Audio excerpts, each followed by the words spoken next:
नमस्ते बच्चों, मैं हूँ तुम्हारी काव्या मैडम। पाठ का नाम है जिसकी मेहनत उसकी जीत। कक्षा 7, विषय हिंदी, पाठ 5, भाग 4। पाठ का नाम है जिसकी मेहनत उसकी जीत। पिछले क्लास में अभ्यास भाग कर रहे थे और अभ्यास भाग में प्रश्नोत्तर और विलोम शब्द जोड़कर लिखो और खाली जगह भरो, यहाँ तक हुआ था, है ना। तो चलो आज हम देखेंगे इन वर्णों को चुनकर सार्थक शब्द बनाओ। बच्चों जैसे उदाहरण देखो, यहाँ वर्ण है ना, बहुत सारे। इन वर्णों को चुनना है और एक शब्द बनाना है, सार्थक शब्द। जैसे चींटी, 2 वर्ण मिलने से बनता है चींटी। और यहाँ एक उदाहरण देखो, टीलू, है ना।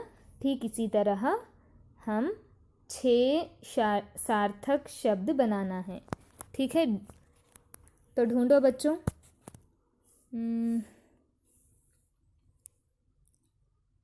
यहाँ देखो, मेहनत है ना, मेहनत। यहाँ बिंदु नहीं आना चाहिए, ठीक है। मेहनत,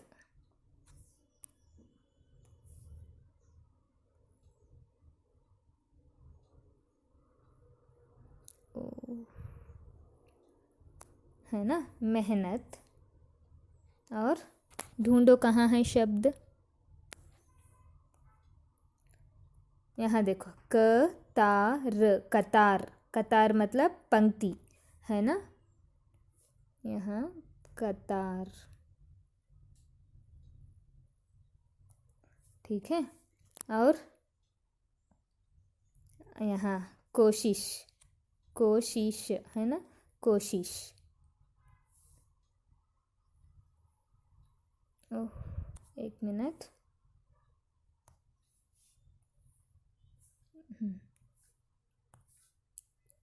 कोशिश, फिर से ठीक नहीं आ रहा है, तुम नोटबुक में ठीक से लिखो, ठीक है।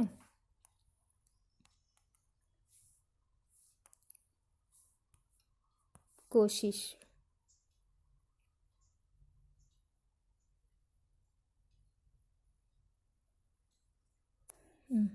नेक्स्ट। और अगला, यहाँ देखो, दाल, दाल, है ना। और काम, है ना। ऐसे सार्थक शब्द बनाना है, ढूंढना है। हो गया, कितने हो गए? 1 2 3 4 5 और एक।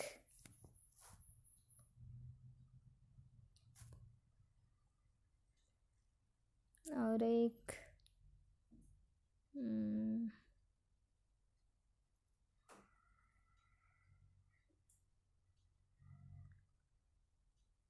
ठीक है, इतना ही, ठीक है। इन सारे शब्दों को यहाँ लिखो तुम, ठीक है बच्चों। कोशिश, मेहनत, दाल, काम और कतार। और यहाँ मेहनत में बिंदु नहीं आना चाहिए, ठीक है। यहाँ मिस्टेक से आया है वो।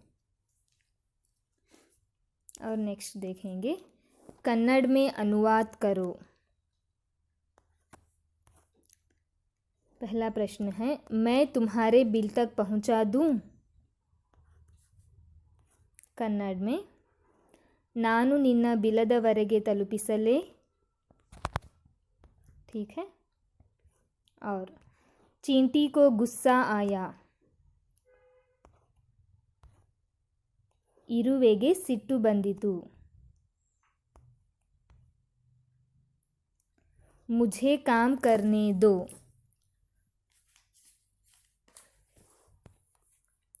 ನನಗೆ ಕೆಲಸ ಮಾಡಲು ಬಿಡು। और कतार में एक के पीछे एक जा रही थी। कन्नड़ में, ಸಾಲಿನಲ್ಲಿ ಒಂದರ ಹಿಂದೆ ಒಂದು ಹೋಗುತ್ತಿದ್ದವು, ठीक है। ಸಾಲಿನಲ್ಲಿ ಒಂದರ ಹಿಂದೆ ಒಂದು ಹೋಗುತ್ತಿದ್ದವು।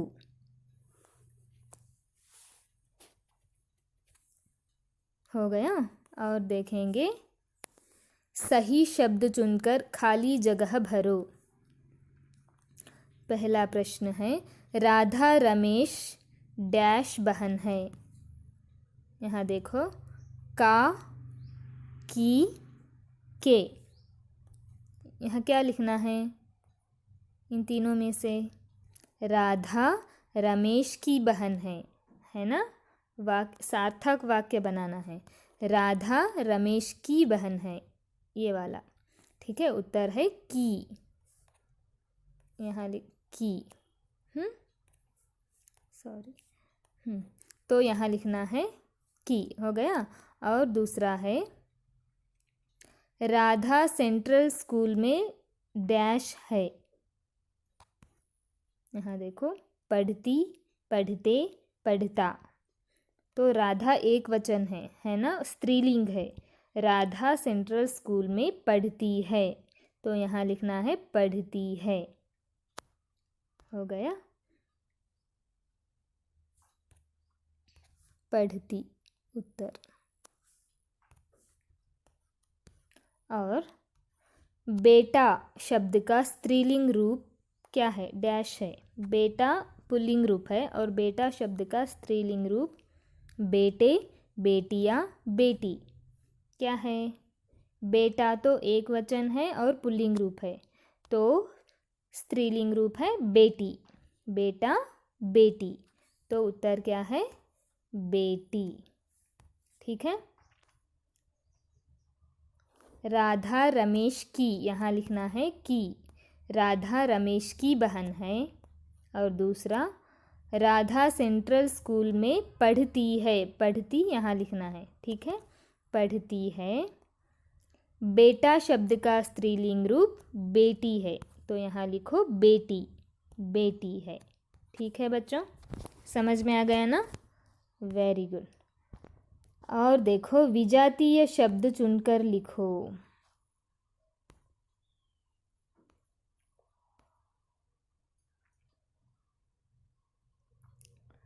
ठीक है, यहाँ देखो, तोता, तोता, कबूतर, सांप, कौवा, है ना?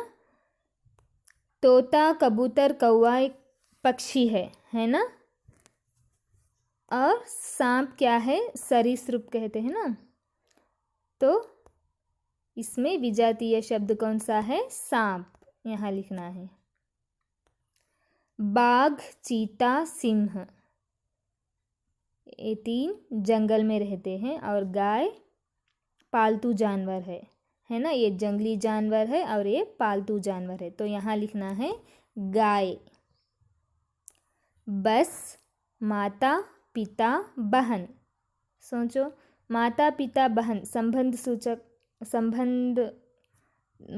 सूचित करते हैं, है ना? बस एक व्हीकल है, वाहन का नाम है, तो विजातीय शब्द है बस। यहाँ लिखो बस। ठीक है, हो गया ना? और सही वर्णों से समानार्थक शब्द लिखो। घर, पुस्तक, आसमान, भीतर। यहाँ देखो बच्चों, समानार्थक शब्द लिखना है। मतलब घर का समानार्थक शब्द है मकान, है ना?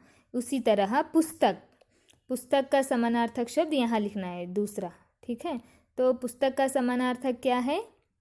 किताब, तो यहाँ लिखो की ता, यहाँ लिखना है ब, किताब। ठीक है। और आसमान मतलब आकाश, है ना? यहाँ लिखना है आ, यहाँ लिखना है का, आकाश।